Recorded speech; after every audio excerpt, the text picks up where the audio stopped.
it. The day you've been waiting for. I know you're nervous. So am I. My first game, too. Now it's time to go out there and put it on the scoreboard. Now it's time to see who has the heart. Now is the time to prove to yourselves and prove to everyone out there that even though you're locked up, you're somebody. You are worthy of something. And you're able to do something special that no one else in the world can do. Ready to go out there and take what's yours. Yeah! What you've worked hard for. Yeah! But one thing that a lot of people don't know that I want to share with you guys is when I was 22 years old, I came to this city for the first time. I was playing in the Canadian Football League, playing my first pro football game. I was playing for the Calgary Stampeders. We were playing the BC Lions. I was so excited. 2 days later, I got cut. The dream shattered, sent home with $7 in my pocket. I was like, wait, no, I gotta play in the NFL eventually. Those are my big goals. That's my dream. You realize that playing in the NFL was the best thing that never happened because it got me here. So my point is, look, you're gonna get your ass kicked. We're gonna get the shit kicked out of us. You gotta get up. You gotta have faith that the one thing you wanted to happen oftentimes is the best thing that never happened. So have faith and just keep that in mind and keep plugging away.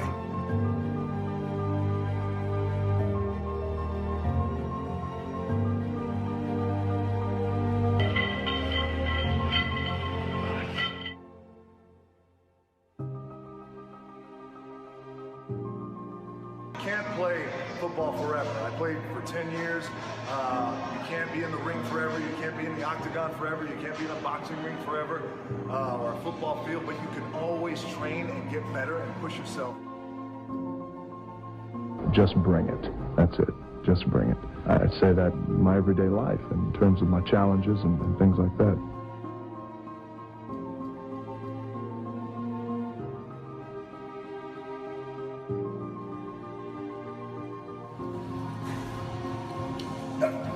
Okay, in between sets, as I'm working out, and as I often do in between sets, I slide into your comment section nice and I read your comments just so we could stay connected, and I always know what's on your mind and I can address it.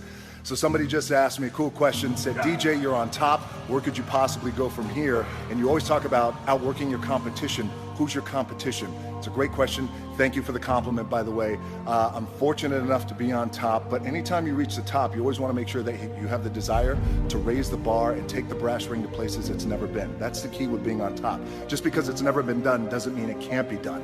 And in terms of competition, great question. Everyone's my competition, but a fundamental key that I've learned over the years is, and I'll share it with you, my number one competition is me. It's always you versus you. You got to be the one to get up every morning, be disciplined, put in the consistent daily hard work, because that gains success. No coach, no trainer, no mentor, no boss can do it. You versus you.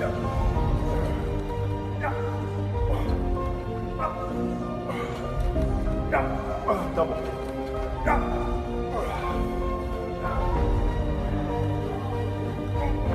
I knew I wanted to be something, and it was important to me to be something.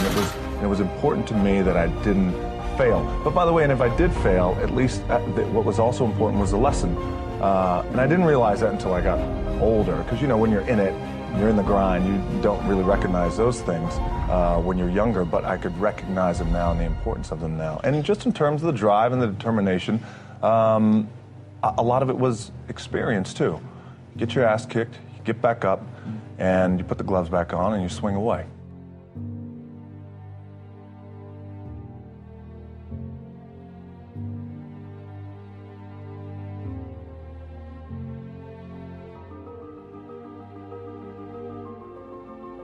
All right, Saturday afternoon, empty gym, the way we like it, tripping over here.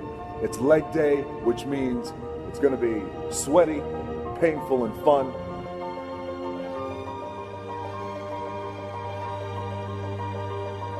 They say that nothing good happens in the 4 a.m. hour. Well, I can guarantee you this, it's 4:45 a.m., it's still dark outside. Look at that, the lights just went out, and I'm getting ready to kill this AM cardio. Train twice, I'll get my cardio in and breakfast, and then I'll go hit the weights. Clanging and banging, we call it.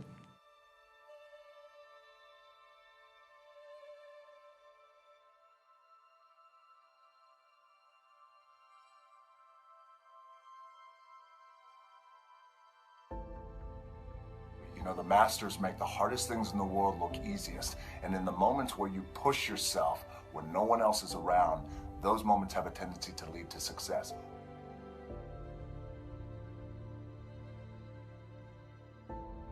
Oftentimes when I see kids and they have been labeled, oh, they're punk kids. True. But there's good in them. And we got to see that potential. And I enjoy that today, seeing the potential in kids just like he did.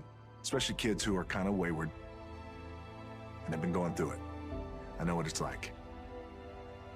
Our most powerful and most important is when we just embrace who we are. It's just believing in yourself and, Right. and embracing who you were born to be. Whether it's 3 o'clock in the morning, by the way, when we were talking in London, I was getting up at 3 because I had to be on set by 4. So whatever time my call time is, those are directors and our producers, whatever time my call time, so my call time is at 7, then you back your clock up 4 hours, and then that's when I get up and I train twice. Just wrap that 4 a.m. cardio. There's no substitute for hard work. I get up super early. Generally, I have this thing where I like beating the sun up, not just in terms of before the sun comes up, I have to get up. And how do I do it? It's just important to find balance, and I try and do things really that I really enjoy doing. And a lot of times, you know, it's like in life, right? Life brings like drama, and you got to deal with this person, and a funky relationship here, and all these things.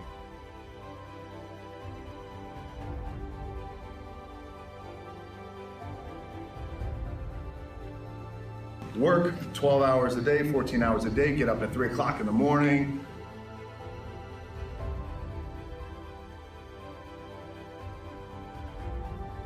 I don't know if there's a golden rule. I can tell you this, that I believe anything is possible, right? I live in the world of possibility. And I also believe that anything, we can accomplish anything with our 2 hands and just putting in the work with our 2 hands. And also, you hear this often, but it's really, really true. You gotta find something, if you love what you do and be passionate about what you do and find something that you can be passionate, like it really helps. You know, it gives you that motivation when you wake up in the morning.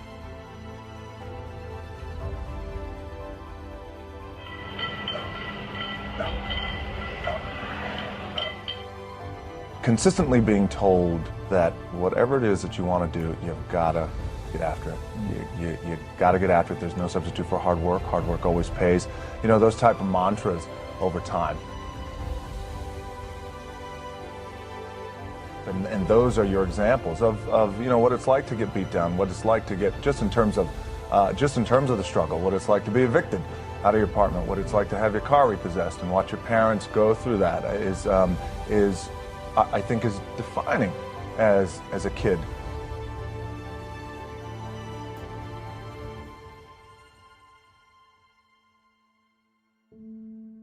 You know, I grew up, there was a period of time where I was making a lot of mistakes, David. I was getting arrested multiple times. By the time I was 16, I was arrested maybe 7 or 8 times, fighting theft, doing a lot of things that I shouldn't have been doing. I was really lucky that I had a couple of people who, along with my parents, who saw the potential in me even when I didn't see the potential in me. And it wasn't until I got older, had a little bit of luck, a little bit of success, that I started to understand the value and the power of someone giving back.